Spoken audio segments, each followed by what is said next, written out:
नमस्ते दोस्तों, स्वागत है आपका आज की किताब की कहानी में। मैं हूं आपका दोस्त और स्टोरी टेलर आरवी, और आज मैं आपको लेकर चलने वाला हूं एक ऐसी यात्रा पर जहां इंसान और एलियन के बीच की सीमाएं मिट जाती हैं, जहां एक आम सॉफ्टवेयर इंजीनियर अचानक बन जाता है पूरे ब्रह्मांड की किस्मत बदलने वाला किरदार। यह कहानी है डार्क मैटर एम्पायर की, एक ऐसी साइंस फिक्शन जो सिर्फ अंतरिक्ष की नहीं बल्कि इंसान के साहस और अस्तित्व की भी कहानी है। तो दोस्तों, अपनी सीट बेल्ट बांध लीजिए, क्योंकि ये सफर आपको ले जाएगा पृथ्वी से बहुत दूर एक नए सितारों वाले संसार में। दोस्तों, हर किताब की अपनी एक जर्नी होती है, और वो किताब कुछ न कुछ सिखाती है। और ये किताब हमें एक ऐसी दुनिया का अस्तित्व महसूस कराती है जो अभी तक शायद ही किसी ने कल्पना में सोचा हो। तो आइए शुरू करते हैं इस किताब की यात्रा। जैसा कि मैंने आपको बताया, इस किताब का नाम है डार्क मैटर एम्पायर, और इसे लिखा है एलेक्स ज़ाडे ने। कहानी की शुरुआत होती है रयान से, एक सॉफ्टवेयर इंजीनियर जिसकी जिंदगी बिल्कुल आम है। वो शादीशुदा है, उसकी पत्नी का नाम है लॉरा, और वो पहले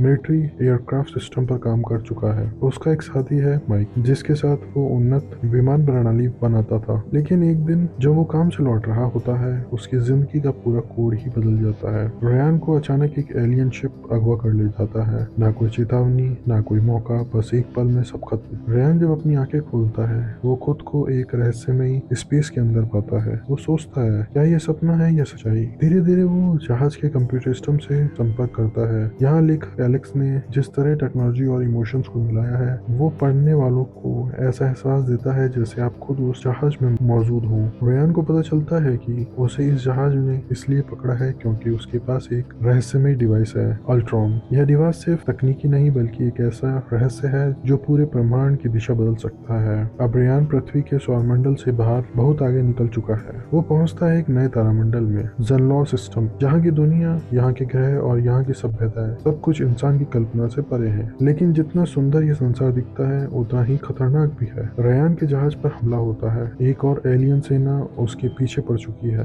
रयान को फिर से अगवा कर लिया जाता है। इस बार वो एक अलग एलियन जहाज पर है, जहाँ उसकी मुलाकात होती है फ्लेयर से। फ्लेयर एक बंदर जैसी शक्ल वाला एलियन है, बुद्धिमान, चालाक और अपनी दुनिया से निर्वासित। वो भी कैदी है, बिल्कुल रयान की तरह। धीरे धीरे दोनों के बीच दोस्ती होती है, और साथ आता है फ्लेयर का एक साथी बूबो। तीनों मिलकर एक अद्भुत भागने की योजना बनाते हैं, और आखिरकार वे उस जहाज से भाग निकलते हैं। यही वो पल है जहाँ कहानी अपने पहले असली मोड़ पर आती है। भागने के बाद रयान को पता चलता है कि उसके पीछे कौन है। लिथरिम एम्पायर का शक्तिशाली जनरल चोकुप और उसके शासक एम्परर ऑजिक। फ्लेयर की कहानी यहाँ खुलती है। उसका पूरा ग्रह ऑजिक की सेना ने नष्ट कर दिया था। अब फ्लेयर बदला लेना चाहता है, और रयान, ब्यूबो और बाकी साथी उसके साथ हो लेते हैं। यह सिर्फ बदले की नहीं बल्कि स्वतंत्रता की लड़ाई बन जाती है, जहाँ हर किरदार अपने अस्तित्व के लिए लड़ रहा है। फ्लेयर अपने पुराने दोस्तों से संपर्क करता है जो दूसरे ग्रहों पर छिपे हुए हैं। वो सभी मिलकर एक विद्रोही सेना तैयार करते हैं, एक ऐसी सेना जो साम्राज्य के अत्याचार के खिलाफ खड़ी होती है। यहाँ एलेक्स का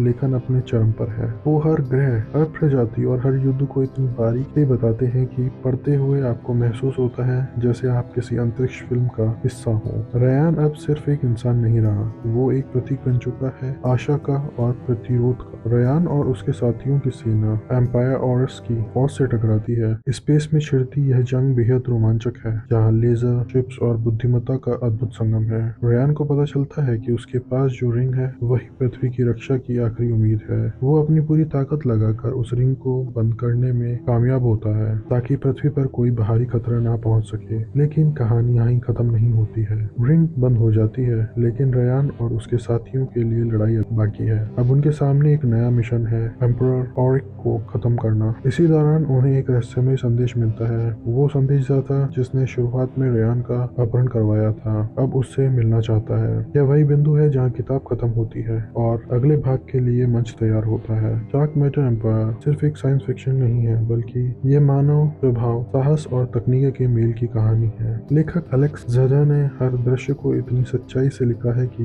आपको लगेगा जैसे रयान की धड़कनें आपकी अपनी हो। वो हर किरदार को उसकी भावना के साथ पेश करते हैं। रयान का डर, फ्लेयर का बदला और बूबू की निष्ठा, सब कुछ जीवंत लगता है। सबसे खास बात यह है कि लेखक ने कहानी को ज्यादा जटिल नहीं बनाया है। आप चाहे टेक्नोलॉजी फील्ड से हो या नहीं, हर चीज समझ में आती है। दोस्तों, मुझे इस किताब की सबसे अच्छी बात यह लगी है कि यह साइंस फिक्शन होते हुए भी दिल को छूने वाली कहानी है। लेखक ने कभी कहानी को सिर्फ तकनीकी शब्दों में नहीं फंसाया, बल्कि हर मोड़ पर भावनाओं को जिंदा रखा। रयान का चरित्र बेहद मजबूती से लिखा गया है। वो डरता है, गिरता है, लेकिन हार नहीं मानता। प्लेयर ऑफ ब्यूबो की दोस्ती मानवता की सीमाओं से परे एक भावनात्मक रिश्ता दिखाती है। मुझे थोड़ा खटकता है वो ये कहानी एक अधूरे मोड़ पर खत्म होती है। आपको आगे क्या हुआ ये जानने के लिए अगली किताब पढ़नी होगी, लेकिन शायद यहीं उसकी खूबसूरती भी है, वो आपको सोचने पर मजबूर करती है। तो दोस्तों, यह थी डार्क मैटर एम्पायर की एक गहराई भरी, रहस्यमयी और भावनात्मक यात्रा। एक कहानी जहां इंसान ब्रह्मांड के रहस्यों से भिड़ता है और अंत में खुद को ही खोज लेता है। अगर आपको कहानी की यह दुनिया पसंद आई हो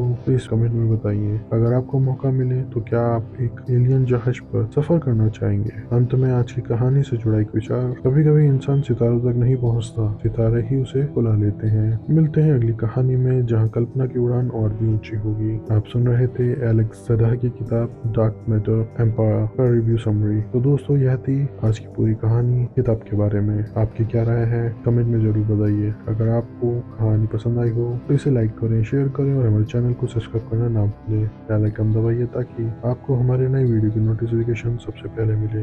मिलते हैं अगले वीडियो में, तब तक के लिए जय हिंद, धन्यवाद।